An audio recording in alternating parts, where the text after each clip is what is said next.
This is Anti-Fragility Fitness. You're listening to John Davidson, JD. I appreciate the opportunity to be with you here now. And I'm talking about 6 domains of concern. And the first one was change management. And we went into suspending and respecting, voicing, presencing, listening, and embodied listening, showing up, seeing without judgment and criticism, sensing what has heart and meaning, and acting from that place, and being open to the outcome but not attached, letting go of fear and letting come something ready to be born. When I think about stress management, I think about first calming down. Stress management depends on a chance to occupy a rest, a refuge in the middle of things, in the midst. It's about a clearing in the deep, deep, deep forest of your life. And that clearing is something you have to be the bouncer of. You have to make that space among things. Because it's easy to get caught in the rapid flow, like a level 5 rapids river, of all these things going on when it's chaotic.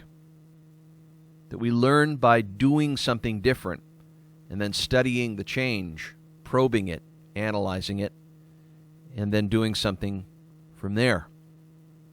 We are in a chaotic system. It's very complex. But through it all, by utilizing these 4 or 5 capacities I talked about in change management, we can turn the volatility into seeing better, vision, seeing more clearly in the directness of our experience. We can turn the uncertainty into clarity by knowing the path by walking, with faith in action, active learning. We can convert complexity into understanding by holding space for seeing cause and effect relationships and seeing from our own wisdom the natural intuiting of a system that we're a part of, a pattern at play. And we can get the agility that we need. We have to be a sleuth. We have to have this sleuth agility to crack the code of something that we do not have the answer for. But if we keep going, if we keep trying to solve it, just like an inventor, eventually we'll win. But it's how we can stay longer and remain perseverant until the outcome comes our way, or the possibilities open up a window, a door opens for us to go through it. Because ambiguity is closely linked to integrity. The longer that we can tolerate ambiguity, the more integrity we can have, until something becomes clear. It's like holding in the gray, without thinking too much that we know what's going on and minimizing it too. We don't need to catastrophize. We don't need to deny it. We just need to stay in the middle, in the facts, with a devoted attention. So do you meditate? Do you practice mindful attention? I think one way is just to put the word mindfully in front of every verb that you do. I'm going to mindfully eat. I'm going to mindfully walk. I'm going to mindfully talk. I'm going to mindfully complete this task. I'm going to mindfully X. I'm going to mindfully Y. And as you do that, you begin to bring your awareness to the name of what you do, and your focus is more external and on the task. You can control your attention. And so in doing so, you can be very mindful of what you're doing by bringing a mindful awareness and attention to whatever you're doing right now. But it's a remembrance. Amnesia is the problem when we fall asleep. But we have to be aware that we are aware. We have to see our own seeing. So in managing our stress, 99% of our stress comes from thought, not the external situation. And because of the way we think about things and we resign to our stories about what's going on, we limit our chances to see the full spectrum of what's available to us. We edit reality. We edit ourselves. And then we condense ourselves and contract ourselves into a smaller sense of self that leads to quiet desperation, that leads to immobilization that leads to limited thinking, resourcefulness, responsiveness, alertness. It leads to the other side of courage. So your opportunity is to recenter yourself. And you can do that by centering yourself, by staying calm and giving yourself some calm words, maybe ones that you remember from the past that were very nurturing about how you described how you wanted to respond to the experience you had. It's like this.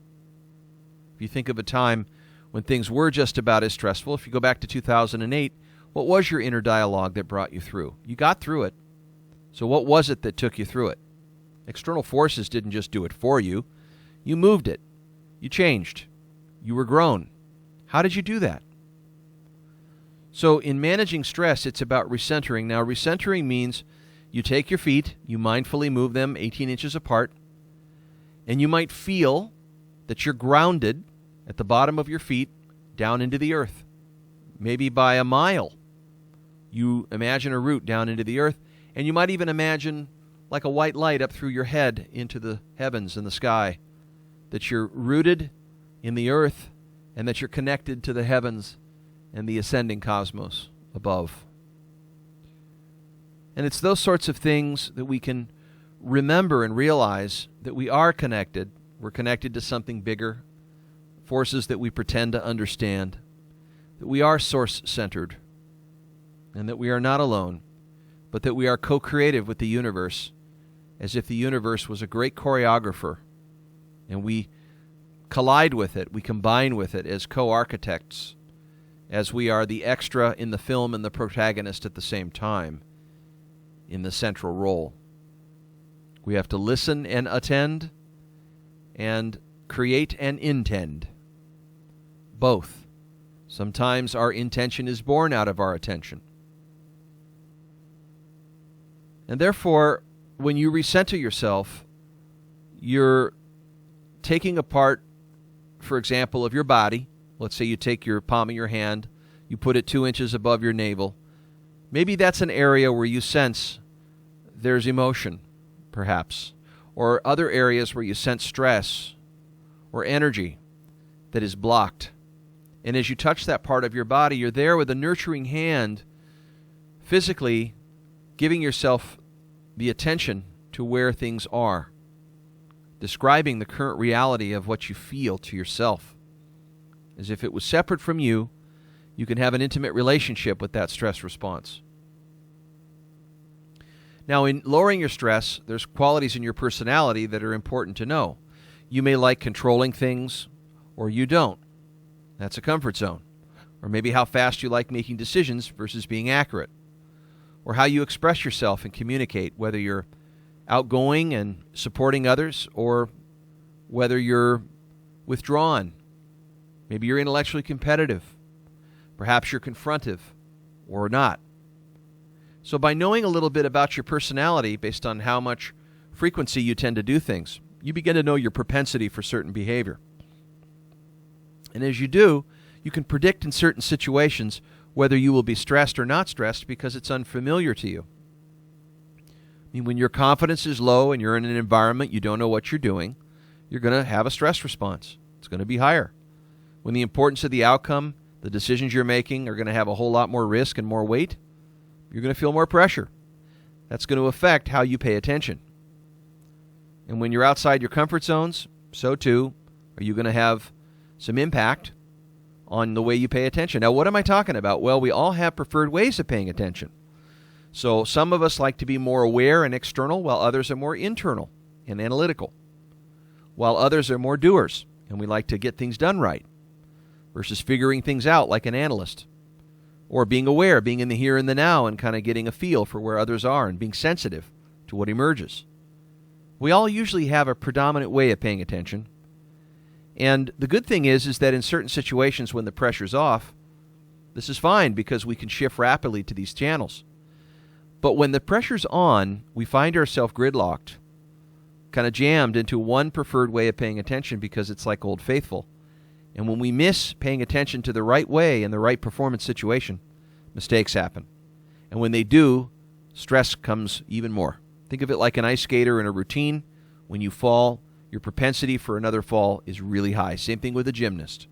And in most performance situations, when we're overly sensitive to that downward spiral, we just continue to death spiral out. I mean, I remember watching some golf matches where a person couldn't get out of the sand trap, and the more that they tried to use the force to get out, the more they perpetuated the inability to get out. They created their own inflicted barrier because of how much force they were using to try to deal with the situation. So there really are some important psychological factors in how you manage stress. The other piece is movement, body movement. When you dance, you move around, you get up, you move around, take walks. That allows your whole body to utilize the energy that your stress response is holding. If you hold on to energy like that, it can be hard on your organs. It can be hard on your physical body. So it's very important that you have a routine for movement and activities. And the last one is to get out and have encounters with nature. That when you're out in nature and you're in the forest or by the lake, you pick the environment that really resonates with you. You slow down. You move from fast to slow. It gives you a gateway for reflection on what matters to you and what makes you grateful for what you've been given. And at the same time, it gives you healing, When you're in nature, there's a quality of being healed. It heals you mentally and emotionally, kind of puts you back together and then gets you back to square one. I think of nature as a great restorer. It has great restoration. The word rejuvenate means to become young again. And so to recreate or take recreation means to recreate oneself. So with a commitment to meditation, you can do transcendental meditation through a course. You can do it in your home. There's plenty of YouTube videos. Or you can put on some quiet music and sit in a place for 15, 20 minutes. And you can just let your thoughts be there and observe. But I think most important is the breathing.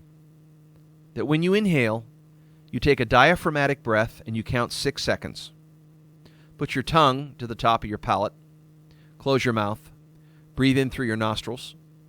And then hold for 12 seconds. And then when you let go, make the whoosh sound. Whoosh for 12 seconds. And do those cycles 10 times on 3 intervals per day. So that means you're going to do 30 total diaphragmatic deep breaths. This is also called box breathing. And so the breathing is most important. And when you say yes, when you do the in-breath, you're welcoming anything. You say inwardly yes. And when you let go and you breathe out, you're saying thank you. As if something was visiting and now has gone away. Thank you for being here. Thank you. See you soon. So that's the out-breath. So the in-breath is a yes. The out-breath is thank you. Now, in all of this, we have to make room in ourselves to be okay. We have to make room in ourselves to be weak, room in ourselves to be fallible, to not try to control everything and let go of our perfectionism, so that we don't think that we have power over certain domains that we really don't have control over. The weather system, these outer patterns and things we're a part of, and yet we have to be careful that we do not take responsibility where we do not have it. That's called reckless responsibility. So it's not about you making some big change in the world or trying to make everything happen or go away. It's the love for very small steps and actions that really bring some very significant gradual change to great things. And therefore, it's important that you continue to have a focus on the smaller things and make big deals out of them and not get too measured against the things that you compare yourself to, that you should be. Let go of your ideals. It's not time for them. They don't do you any good. You don't learn from them anyway. You learn by doing something you care about a lot. And when you compare where you are to what you want to create, you can teach yourself reality just as it is. And that changes your limbic system. That changes your reaction to stress because you're becoming more fluent in the truth. As you do so, you get more calm because now you're reporting great news to yourself. You're summoning your resourcefulness. You can call on your internal allies and wisdom to figure out really important dilemmas and solutions and be able to work through all of the learning that's needed to realize the gap that you're trying to resolve between what you have and what you want to create. So stress management is very much about your thinking. It's about slowing down, and slow is the new fast, because meditation is to just focus on one thing at a time, to be mindful at everything you're doing. It doesn't have to be getting away and compartmentalizing a moment to sit down, although it's very helpful to have a sanctuary and be silent. But it's about keeping it continuous. It's about taking social meditation throughout the day, right? It's about meditating everywhere you are. It's about focusing on one thing at a time. Not getting too trapped on the future or the past or what you think of you or what others are thinking, but rather being here right now in this ever-present moment, knowing how unfolding things are in the nature of reality, that when you meet it at the edge, the only way to know the future is by walking, and if everything the future needs is given to you in this moment, then just keep moving, but be aware. So stress management is also, it's about being out in nature, going out and being externally open to the way nature kind of designs your interior and changes you and inspires you. And so you want to be taking those kinds of excursions out there, to be touched by beauty, to be touched by that natural world, and allow yourself to be lived by it. So in the next audio, I'm going to go into the earnings management piece, and I'll see you there.